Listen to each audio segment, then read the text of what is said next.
Hello, welcome to mathematics untold. पिछले class में हम लोग थ्योरम नंबर 32 प्रूव किए थे और आज के क्लास में हम लोग थ्योरम नंबर 33 प्रूव करने जा रहे हैं।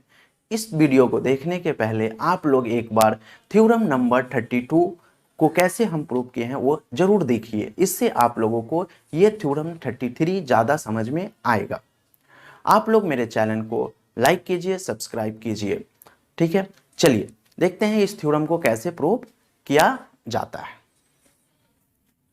देखिए, इस थ्योरम में कहा गया है कि let us prove that if any straight line passing through the centre of a circle. ठीक है, बोले कि प्रूव कीजिए कि अगर कोई एक स्ट्रेट लाइन है passing through the centre of a circle. ठीक है, देखिए ये एक सर्कल है और इसका सेंटर है। ठीक है, इस सेंटर से कोई एक स्ट्रेट लाइन पास होने वाला है। ठीक है, centre of a circle bisect any chord. ठीक है, अच्छा एक कॉर्ड बनाना पड़ेगा। ये कॉर्ड है, कॉर्ड हमेशा सर्कल के अंदर होता है और वो कॉर्ड जो है कैसा कॉर्ड है, विच इज नॉट अ डायमीटर। और ये जो हमारा कॉर्ड है वो डायमीटर नहीं है। और इस सेंटर से एक स्ट्रेट लाइन हम लोग कॉर्ड पे क्या करेंगे, पास कराएंगे। ठीक है, तो देखिए बोल रहा है कि हम लोग बहुत सारा कॉर्ड पास करा सकते थे, लेकिन हम ऐसा कॉर्ड लेंगे जो हमारा ऐसा स्ट्रेट लाइन लेंगे जो हमारा कॉर्ड को क्या कर दे, बाइसेक्ट कर दे। तो मान लीजिए ये सेंटर O है और ये लाइन जो है OC, OC क्या कर रहा है, इस कॉर्ड को बाइसेक्ट कर रहा है। अगर बाइसेक्ट करता है तो ये जो OC होगा इस AB के परपेंडिकुलर होगा। इसी चीज को हम लोगों को प्रूव करना है। ठीक है, एक बार हम समझाते हैं। देखिए OC एक स्ट्रेट लाइन है। OC क्या है, स्ट्रेट लाइन है। स्ट्रेट लाइन है जो पास कर रहा है, passing through centre of circle, circle के सेंटर से पास कर रहा है। ठीक है, और AB क्या है, AB कॉर्ड है, AB कॉर्ड है। ठीक है, और ये इस कॉर्ड पे पास कर रहा है। ठीक है, straight line passing through centre of circle. OC क्या है, एक स्ट्रेट लाइन है जो सेंटर ऑफ सर्कल्स पे पास कर रहा है, और AB कॉर्ड है। OC क्या कर रहा है, OC बाइसेक्ट कर रहा है। OC bisects to AB, AB को बाइसेक्ट कर दे रहा। ठीक है, ये जो AB है, ये AB है, AB को OC क्या कर रहा, बाइसेक्ट कर दे रहा है। अगर बाइसेक्ट कर रहा है तो OC हमेशा परपेंडिकुलर होता है, तभी बाइसेक्ट कर पाता है। पिछले थ्योरम में हम लोग देखे थे कि अगर OC परपेंडिकुलर है तो AB बाइसेक्ट होता है, ये प्रूव किए थे। अभी हम लोग इसका इनवर्स प्रूव कर रहे हैं, उल्टा प्रूव कर रहे हैं कि अभी अगर बाइसेक्ट कर रहा है तो OC परपेंडिकुलर होगा। ठीक है, तो हमें प्रूव क्या करना है, हमें प्रूव करना है कि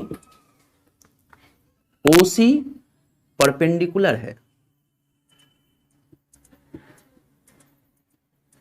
परपेंडिकुलर टू AB। AB के क्या है, परपेंडिकुलर है। इसका मतलब ये हुआ कि OC परपेंडिकुलर है AB के। इस चीज को हमें प्रूव करना है। ठीक है, तो प्रूव करने के लिए हमें फिर से 4 स्टेप का जरूरत पड़ेगा। वो कौन कौन सा, गिवन, दूसरा RTP। ठीक है, जो भी प्रूव करना है उसे हम RTP में लिखते हैं। तीसरा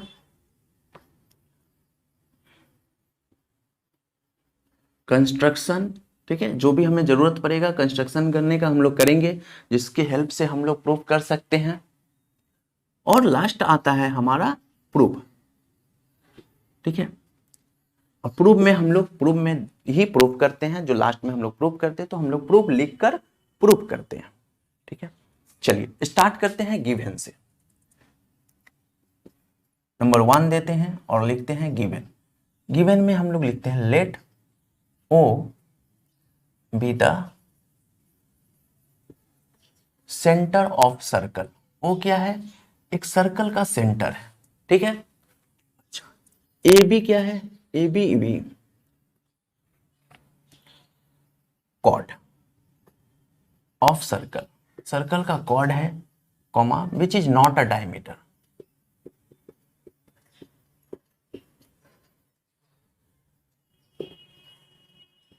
नॉट अ डायमीटर। ठीक है, OC bisects A B, OC क्या कर रहा, बाइसेक्ट कर रहा है ए बी को, that is A C equal to C B. इतना हमें दिया हुआ है, ठीक है। हमें जो जो दिया हुआ था हम लोग लिख दिए कि जो ओ है वो सर्कल का सेंटर है, ए बी क्या है, कॉर्ड है, और ओ सी क्या कर रहा है, ए बी को बाइसेक्ट कर रहा है, ठीक है। इसका मतलब होता है कि ए सी और सी बी आपस में बराबर है। ये अगर 10 सेंटीमीटर रहता, ठीक है, ये 10 सेंटीमीटर रहता, और कोई लाइन अगर बाइसेक्ट कर रहा है तो यहां से यहां तक हो गया आपका 5 सेंटीमीटर, और यहां से यहां हो गया आपका फिर 5 सेंटीमीटर। तो इस तरह से हम बोल सकते हैं कि ये पॉइंट अगर ए है, ये पॉइंट सी है, और ये पॉइंट बी है, तो ए से लेकर सी, ए से सी का मतलब हो गया कि ए से लेकर सी का लेंथ, और सी से बी का मतलब हो गया कि सी से लेकर बी का लेंथ क्या है, बराबर है, ठीक है। तो इस तरह से हमें ये दिया हुआ है। अब आरटीपी लिखते हैं। आरटीपी में हमें जो भी चीज प्रूव करना है उसे हम लिख देते हैं।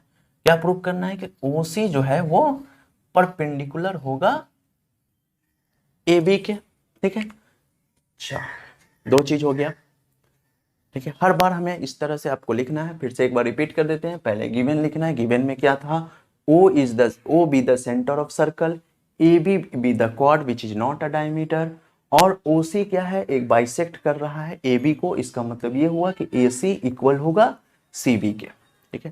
प्रूफ क्या करना है, ओ सी हमें परपेंडिकुलर है ए बी के, ठीक है। जो प्रूफ करना है उसे हम लास्ट में प्रूफ करेंगे। अब हमें क्या चाहिए, कंस्ट्रक्शन चाहिए।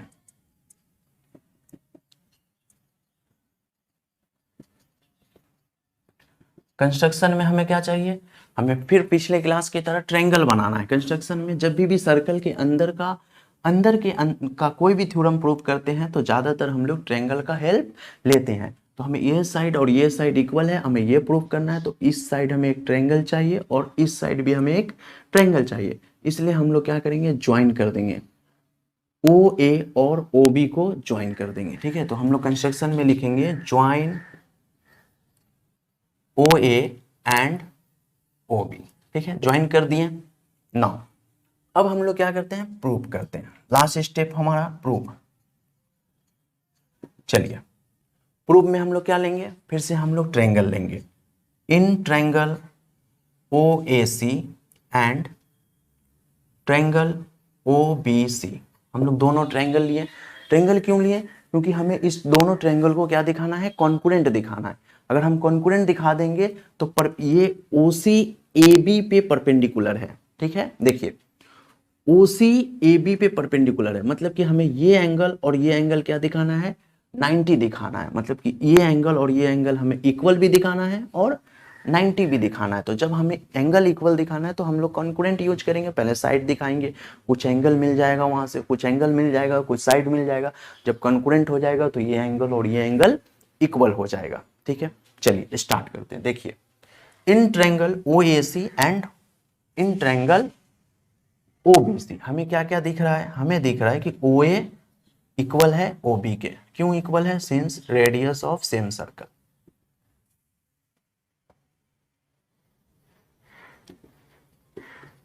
अच्छा, ये मिला।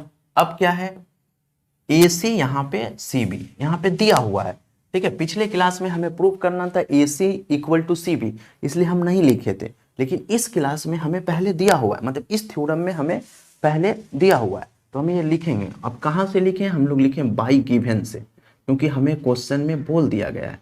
तो जब भी कोई चीज़ क्वेश्चन में बोल दिया जाता है तो हम लोग लिखते हैं, और उस चीज़ को अगर हम लिखते हैं कि ये रीजन क्यों ट्रू है तो हमें रीजन देना पड़ता है। तो हम लोग ये रीजन इसलिए दे रहे हैं क्योंकि हमें क्वेश्चन में पहले ही बोल दिया गया है, ठीक है। देखिए यहाँ पे बोल दिया गया है कि any chord which is not a diameter then centre of a circle bisect any chord, और हम लोग यहाँ पे लिख दिए हैं A C equal to C B.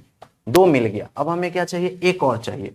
हमें क्या मिला, ये साइड और ये साइड इक्वल मिला, ये साइड और ये साइड इक्वल मिला, ठीक है। अच्छा, और ये देखिए OC है ना, OC क्या है, कॉमन साइड है, तो हम लोग तीसरे साइड को भी बोल सकते हैं। तो OC इक्वल टू OC हम लोग क्या लिखेंगे, तीसरा साइड भी हमें यहां से मिल गया, ये साइड और ये साइड मिला, ठीक है। इसमें हम दो और ये साइड मिला, ठीक है, ये साइड इसके इक्वल मिला, ये साइड इसके इक्वल मिला, तो ये साइड क्या है, आपस में कॉमन है, आपस में क्या है, कॉमन है। तो OC इक्वल टू OC क्या लिखेंगे, common side of two triangle, दोनों ट्रायंगल का क्या है, ये कॉमन साइड है। तो हमने क्या किया, तीन साइड एक ट्रायंगल में हमने तीन चीज दिखा दिया, मतलब कि हमें साइड साइड साइड इक्वल दिखा दिया, हमें कुछ भी दिखाना था, side angle side, angle side angle, angle angle और एंगल, ठीक है, ये दिखाना था। तो हमने इसमें से क्या किया, ये पहला वाला दिखा दिया। तो चार में से अगर हम लोग कुछ भी दिखा देते हैं तो हमारा ट्रायंगल, जो दोनों ट्रायंगल होता है वो क्या होता है, कॉन्करेंट होता है, मतलब नियरली इक्वल होता है। तो अब हम लोग लिख सकते हैं देयरफॉर ट्रायंगल OAC कॉन्करेंट है ट्रायंगल OBC के, ठीक है। तो जब हम कॉन्करेंट दिखा दिए तो अब हमारा काम क्या बचा, अब हमारा काम बचा कि जो जो साइड इक्वल दिखाए हैं उसके अपोजिट वाला एंगल क्या होगा, इक्वल होगा। तो अभी जो है हमें कौन सा एंगल से मतलब है, इस एंगल से मतलब, देखिए ये साइड इक्वल है तो इसके अपोजिट वाला एंगल कौन है, ये है, ये साइड, ये साइड और ये साइड आपस में इक्वल है तो इसके अपोजिट वाला एंगल ये है और इसके अपोजिट वाला एंगल ये है, इसलिए ये दोनों एंगल क्या होगा, इक्वल हो जाएगा। कॉन्करेंट दिखाती है इसलिए, अगर कॉन्करेंट नहीं दिखाते तो हम लोग एंगल, साइड अगर इक्वल भी रहता तो हम लोग एंगल इक्वल नहीं बोल सकते थे, लेकिन अब हम लोग कॉन्करेंट दिखा दिए तो हम लोग बोल सकते हैं कि ये दोनों एंगल इक्वल है, ठीक है। नाउ तो हम लोग लिखेंगे देयरफॉर एंगल ACO इक्वल होगा, ठीक है, ACO इक्वल होगा एंगल BCO के, BCO के। रीजन क्यों देंगे, सिंस जब OA इक्वल है OB के, जब OA इक्वल है, सिंस जब OA इक्वल है OB के, इसलिए हम बोल सकते हैं कि एंगल ACO इक्वल होगा BCO के, ठीक है। तो हम लोग एंगल भी दिखा दिए। अच्छा, एंगल इक्वल दिखाएं लेकिन हम लोग 90 नहीं दिखाएं। अच्छा, नाउ सिंस एंगल ACB, ठीक है, देखिए ACB जो एंगल है वो क्या है, is a straight angle, is a straight angle, ये क्या है, एक स्ट्रेट एंगल है। देखिए ये जो एंगल है ACB, ये पूरा एंगल कौन सा है, एक स्ट्रेट एंगल है। तो स्ट्रेट एंगल है और स्ट्रेट एंगल है और इसको, इस एंगल को बांटने वाला कौन है, C है ना, ठीक है। तो हम लोग बोल सकते हैं, देखिए ये एक स्ट्रेट एंगल है और स्ट्रेट एंगल कितना डिग्री का होता है, 180 डिग्री का होता है, और इस स्ट्रेट एंगल को बांटने वाला कौन है, C है, मतलब ACO plus BCO, ACO plus BCO मिलके कितना आ रहा है, स्ट्रेट एंगल के बराबर आ रहा, ठीक है। ACB एक स्ट्रेट एंगल है और ACO प्लस BCO मिलकर क्या आ रहा है, एक स्ट्रेट एंगल आ रहा, ठीक है। अच्छा, हम इसे थोड़ा रफ करते हैं। अच्छा, देखिए सिंस एंगल ACB ये स्ट्रेट एंगल, ठीक है, ये लाइन क्या है, यहाँ पे हम लाइन बनाते हैं, ACB एक स्ट्रेट एंगल है, देयरफॉर एंगल ACB इक्वल होगा एंगल ACO प्लस, ठीक है, ACO, ठीक है, हम थोड़ा सा इसे अलग से बनाते हैं, ACO प्लस एंगल BCO, दोनों को जोड़कर बराबर होगा, ठीक है। अच्छा, अब देखिए ACB कितना डिग्री का है, 180 डिग्री का है, ठीक है, और दोनों तो आपस में क्या है, दोनों आपस में बराबर है, तो हम एक को हटाकर लिख सकते हैं 2 इंटू, या फिर ऐसे लिख सकते हैं एंगल ACO प्लस BCO के जगह पे लिख सकते हैं एंगल ACO, ठीक है, BCO के जगह पे लिख सकते हैं, इसे 1 नंबर देते हैं, BCO के जगह पे लिख सकते हैं ACO, तो अब इस यहाँ पे हम लोग लिख सकते हैं 180 और यहाँ पे लिख सकते हैं 2 इंटू ACO। अब इसे हम इधर लिख लेते हैं angle 2 into ACO equal to 180। तो एंगल ACO बराबर हो जाएगा आपका 180/2 इक्वल टू 90 डिग्री। ठीक है, तो एंगल ACO कितना आया, ACO आया आपका 90 डिग्री। सिमिलरली एंगल ACO के बराबर कौन है, BCO, मतलब ये एंगल और ये एंगल आपस में बराबर है, तो जब ये 90 है तो ये वाला भी क्या होगा, 90 होगा। ठीक है, देयरफॉर एंगल BCO वो भी कितना हो जाएगा, 90 डिग्री हो जाएगा।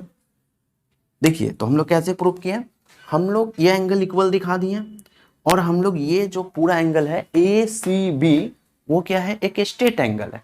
तो स्ट्रेट एंगल हमेशा कितना डिग्री का होता है, 180 डिग्री का होता है।